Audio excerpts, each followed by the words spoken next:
അമൽ, ഇന്നലെ ഏറ്റവും ഗൗരവതരമായ കാര്യങ്ങളാണ് ഈ കേസിന്റെ നാൾ വഴികളിൽ ഹൈക്കോടതി കണ്ടെത്തിയിരിക്കുന്നത്. രാത്രി അതിന്റെ ഉത്തരവ് പുറത്തു വന്നപ്പോഴാണ് ശബരിമല കൊടിമരക്കൊള്ളയിൽ എത്രമാത്രം വലിയ ക്രമക്കേട് നടന്നു എന്ന് നമുക്ക് മനസ്സിലാക്കാൻ പറ്റിയിരിക്കുന്നത്. വലിയ അളവിൽ സ്വർണം കാണുവാനില്ല. ഈ സ്പോൺസർഷിപ്പ് ഉണ്ടായിട്ടും പിന്നെ എന്തിന് ദേവസ്വം ഭരണസമിതി പണം പിരിച്ചു എന്നതടക്കമുള്ള ഏറ്റവും ഗൗരവതരമായ ചോദ്യങ്ങൾ ഉയർത്തിയിരിക്കുകയാണ് ഹൈക്കോടതി. അതിന്റെ ഭാഗമായിട്ടാണ് സാമ്പത്തിക ക്രമക്കേട് നടന്നതുകൊണ്ട് തന്നെ അഴിമതി നിരോധന നിയമപ്രകാരം കൂടി കേസെടുക്കണം എന്ന നിർദ്ദേശം കൂടി മുന്നോട്ട് വച്ചിരിക്കുന്നത് കോടതി.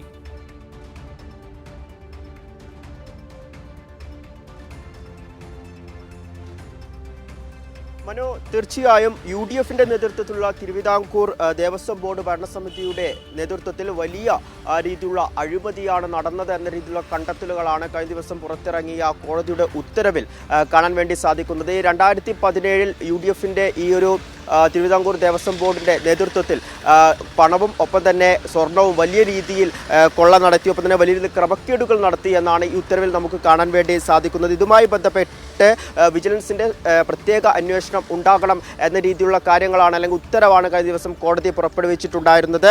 അതിൽ കൃത്യമായ രീതിയിൽ, അതായത് ഇതുവരെയുള്ള ഈ കൊടിമരക്കൊള്ളയുമായി ബന്ധപ്പെട്ടുള്ള എല്ലാ രേഖകളും വിജിലൻസ് ഡയറക്ടറെ ഏൽപ്പിക്കുകയും അതിനുശേഷം 30 ദിവസത്തിനുള്ളിൽ ഇതുമായി ബന്ധപ്പെട്ട കൃത്യമായ റിപ്പോർട്ട് കോടതിയിൽ സമർപ്പിക്കണമെന്ന കാര്യങ്ങളാണ് നിലവിൽ സൂചിപ്പിച്ചിട്ടുള്ളത്. അതായത് തിരുവിതാംകൂർ ദേവസ്വം ബോർഡ് ഭരണസമിതി പ്രസിഡന്റായിരുന്ന പ്രയാർ ഗോപാലകൃഷ്ണൻ, ഒപ്പം തന്നെ കോൺഗ്രസിന്റെ നേതാവും മുൻ ബോർഡ് അംഗവുമായ അജയ് തറയിൽ എന്നിവരുടെ നേതൃത്വത്തിലാണ് ഇത്തരത്തിൽ വലിയ രീതിയിലുള്ള ക്രമക്കേട് നടന്നത് എന്ന കണ്ടെത്തലാണ് ഉണ്ടായത്. 2017 ഈ കൊടിമരം മാറ്റി സ്ഥാപിക്കുന്നതുമായി ബന്ധപ്പെട്ട് ഈ സ്വർണ്ണ പൊതിഞ്ഞ ഈ കൊടിമരം അത് ദ്രവിച്ചുപോയി എന്ന് പറഞ്ഞുകൊണ്ട് വലിയ രീതിയിലുള്ള ക്രമക്കേടുകൾ നടത്തുന്നു. പിന്നീട് ഈ ഹൈദരാബാദിലെ ഫിനിക്സ് ഇൻഫ്രാസ്ട്രക്ചർ ലിമിറ്റഡ് എന്ന കമ്പനിയാണ് ഇതിന്റെ പുനർനിർമ്മാണം ഏറ്റെടുത്ത് നടത്തുകയും പിന്നീട് പത്തനംതിട്ടയുള്ള ധനലക്ഷ്മി ബാങ്കിന്റെ എക്സിക്യൂട്ടീവ് ഓഫീസറുടെ പേരിലൊരു അക്കൗണ്ട് ഉണ്ടാക്കുകയും അതുവഴി സംഭാവനകൾ സ്വീകരിക്കുകയും ഒക്കെയായിരുന്നു ചെയ്തിരുന്നത്. അത്തരത്തിൽ അതിൽ വലിയ ക്രമക്കേടുകൾ നടന്നു എന്നാണ് മനസ്സിലാക്കാൻ വേണ്ടി സാധിക്കുന്നത്. ഇനി നമുക്ക് അതിന്റെ കൃത്യമായ കണക്കുകൾ കൂടി ഒന്ന് പരിശോധിക്കുകയാണെങ്കിൽ, അതായത് 2017 മാർച്ച്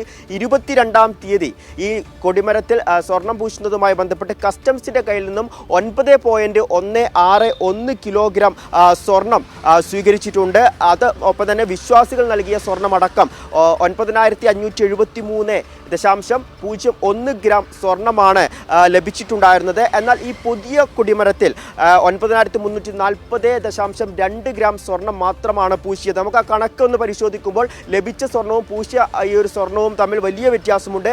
238.81 ഗ്രാം സ്വർണം എവിടെ എന്ന ഒരു ചോദ്യമാണ് കഴിഞ്ഞ ദിവസം ഹൈക്കോടതി മുന്നോട്ട് വെച്ചിട്ടുണ്ടായിരുന്നത്. അതോടൊപ്പം തന്നെ ഈ വ്യക്തികളിൽ നിന്നും ഏകദേശം 326.44 ഗ്രാം സ്വർണം അത് വാങ്ങുകയും ചെയ്തിരുന്നു. എന്നാൽ ഇതിന് കൃത്യമായ റെസീറ്റ് നൽകിയിട്ടില്ല എന്നും കഴിഞ്ഞ ദിവസം ഹൈക്കോടതി കണ്ടെത്തിയിട്ടുണ്ട്. ഇത്തരത്തിൽ ഈ സ്വർണം കൈകാര്യം ചെയ്തതിൽ വലിയ രീതിയിലുള്ള ക്രമക്കേട് നടന്നിട്ടുണ്ട് എന്ന് വളരെ വ്യക്തമാകുന്ന കണക്കുകൾ തന്നെയാണ് ഈ ഉത്തരവിൽ ഉണ്ടായിരിക്കുന്നത്. ഒപ്പം തന്നെ ക്രിമിനൽ ദുരുപയോഗം, വിശ്വാസവഞ്ചന, രേഖകളിൽ കൃത്രിമം കാണിക്കൽ, ഇത്തരത്തിലുള്ള കാര്യങ്ങളൊക്കെ നടന്നിട്ടുണ്ട് എന്നും കോടതി കണ്ടെത്തിയിട്ടുണ്ട്. ഇതിൻ്റെ അടിസ്ഥാനത്തിൽ അതോടൊപ്പം തന്നെ മറ്റു ചില കാര്യങ്ങൾ കൂടി കൃത്യമായി സൂചിപ്പിക്കാം. അതായത് കോടതി കഴിഞ്ഞ ദിവസം ചോദിച്ച ചില ചോദ്യങ്ങൾ കൂടിയുണ്ട്. അതായത് 25/6/2017 രാവിലെ 11:40 ഒപ്പം തന്നെ 1:50 ഇടയിലാണ് ഈ പുതിയ സ്വർണ്ണ കൊടിമരത്തിന്റെ പ്രതിഷ്ഠ നടന്നത്.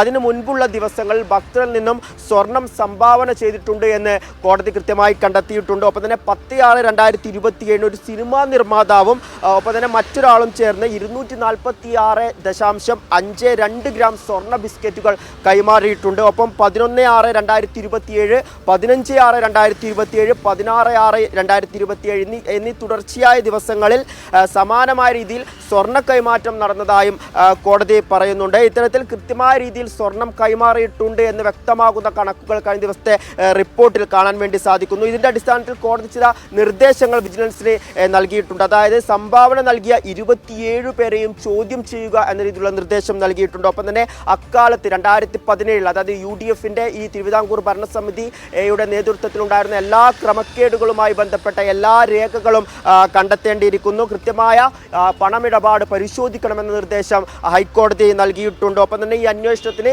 ഒരു വലിയ ടീമിനെ തന്നെ, കൃത്യമായി ഇടപെടുന്ന വലിയൊരു ടീമിലെ ഉദ്യോഗസ്ഥരെ തന്നെ നിയമിക്കണമെന്ന ഒരു ഉത്തരവ് നൽകിയിട്ടുണ്ട്. ഒപ്പം തന്നെ ഈ കൊടിമരക്കൊള്ളയുമായി ബന്ധപ്പെട്ടുള്ള എല്ലാ രേഖകളും അത് വിജിലൻസ് ഡയറക്ടർക്ക് എത്രയും പെട്ടെന്ന് നൽകുക. ആ വിജിലൻസ് ഡയറക്ടർക്ക് ഈ രേഖകൾ ലഭിച്ചതിന് 30 ദിവസത്തിനുള്ളിൽ തന്നെ ഇതുമായി ബന്ധപ്പെട്ടുള്ള റിപ്പോർട്ട് അത് ഹൈക്കോടതിയിൽ സമർപ്പിക്കണമെന്നും ഹൈക്കോടതി നിർദ്ദേശം നൽകിയിട്ടുണ്ട്. അതോടൊപ്പം തന്നെ സ്വർണ്ണപ്പാളിയിലെ സ്വർണത്തിന്റെ അളവും പഴക്കവും നിർണ്ണയിക്കുന്നതിന് വേണ്ടിയുള്ള ശാസ്ത്രീയമായ പരിശോധന അത് വീണ്ടും നടത്തണമെന്ന ഒരു നിർദ്ദേശം കൂടി നിലവിൽ ഇപ്പോൾ ഹൈക്കോടതി നൽകിയിട്ടുണ്ട്. അത് കഴിഞ്ഞ ദിവസം പുറത്തുവിട്ട ഉത്തരവിൽ വളരെ വ്യക്തമാകുന്ന ഒരു സാഹചര്യമാണ് നിലവിലുള്ളത്. അതോടൊപ്പം തന്നെ ഞാനിപ്പോൾ ഈ 27 പേരുടെ, അതായത് ഈ ഒരു സ്വർണം പൂശുന്നതിന് വേണ്ടി അല്ലെങ്കിൽ സ്വർണം സംഭാവന ചെയ്ത 27 പേരുടെ കാര്യങ്ങൾ ഞാനിപ്പോൾ സൂചിപ്പിച്ചു. ആ 27 പേർ ആരാണ് എന്നതുമായി ബന്ധപ്പെട്ട് കൃത്യമായ രേഖകളോ അല്ലെങ്കിൽ രസീറ്റുകളോ ഒന്നുമില്ല. ആ 27 പേരെയും കൃത്യമായി കണ്ടെത്തണമെന്ന നിർദ്ദേശം നൽകിയിട്ടുണ്ട്. അതോടൊപ്പം തന്നെ മറ്റൊരു ഗുരുതരമായ ഒരു കുറ്റകൃത്യമുള്ളത് ഈ ദേവസ്വം മാനുവൽ പ്രകാരം വിലപിടിപ്പുള്ള അത് ഏത് വസ്തുവാണെങ്കിലും സ്വർണ്ണമാണെങ്കിലും അതിൻ്റെ അളവും സ്വഭാവവും രേഖപ്പെടുത്തി ഫോം 3A സീൽ ചെയ്ത് രസീറ്റുകൾ നൽകണമെന്നുണ്ടായിരുന്നു അത്തരം കാര്യങ്ങൾ സംഭാവന ലഭിക്കുമ്പോൾ. എന്നാൽ അത്തരത്തിലുള്ള ഒരു നടപടിയും ഇവിടെ നടന്നിട്ടില്ല എന്ന് വളരെ വ്യക്തമാകുന്ന ഒരു സാഹചര്യം ഉണ്ടായിട്ടുണ്ട്. അതോടൊപ്പം തന്നെ ഇപ്പോൾ മനു ആദ്യഘട്ടത്തിൽ സൂചിപ്പിച്ച പോലെ തന്നെ ദേവസ്വം ചീഫ് എഞ്ചിനീയറുടെ കണക്കിൽ 3,20,30,000 രൂപയാണ് ഈ കൊടിമരത്തിനായി ആവശ്യം വരുന്നത്. പിന്നെ എന്തിനാണ് ഈ സംഭാവന സ്വീകരിച്ചിരിക്കുന്നത്? അങ്ങനെ സംഭാവന സ്വീകരിക്കുമ്പോൾ എന്തുകൊണ്ട് ഈ സംഭാവന നൽകിയവരുടെ പേരുകൾ കൃത്യമായി രസീറ്റിൽ രേഖപ്പെടുത്തിയിട്ടില്ല? അത്തരത്തിൽ വലിയ ചോദ്യങ്ങളാണ് ഹൈക്കോടതി മുന്നോട്ട് വെച്ചിരിക്കുന്നത്. ഇതിനൊക്കെ തന്നെയും നിലവിൽ ഇപ്പോൾ UDF നേതൃത്വം ഉത്തരം പറയേണ്ട ഒരു സാഹചര്യത്തിലേക്ക് എത്തിയിരിക്കുന്നു. എന്ത് തന്നെയായാലും വലിയ രീതിയിലുള്ള ക്രമക്കേടുകൾ അല്ലെങ്കിൽ വലിയ രീതിയിൽ അഴിമതി ഇവിടെ നടന്നിട്ടുണ്ട് എന്ന് തന്നെയാണ് വളരെ വ്യക്തമായി മനസ്സിലാക്കാൻ വേണ്ടി സാധിക്കുന്നത്. ഞാനിപ്പോൾ പറഞ്ഞതുപോലെ തന്നെ വലിയ രീതിയിലുള്ള സ്വർണം സംഭാവനയായി സ്വീകരിച്ചിട്ടുണ്ട്. എന്നാൽ ആ സംഭാവന കൃത്യമായ റെസീറ്റ് നൽകിയിട്ടില്ല. അതോടൊപ്പം തന്നെ ആരിൽ നിന്നാണ് 27 പേരാണ് സംഭാവനയായി സ്വർണം നൽകിയിട്ടുള്ളത്, എന്നാൽ അത് ആരാണെന്ന് കൃത്യമായി എവിടെയും രേഖപ്പെടുത്തിയിട്ടില്ല.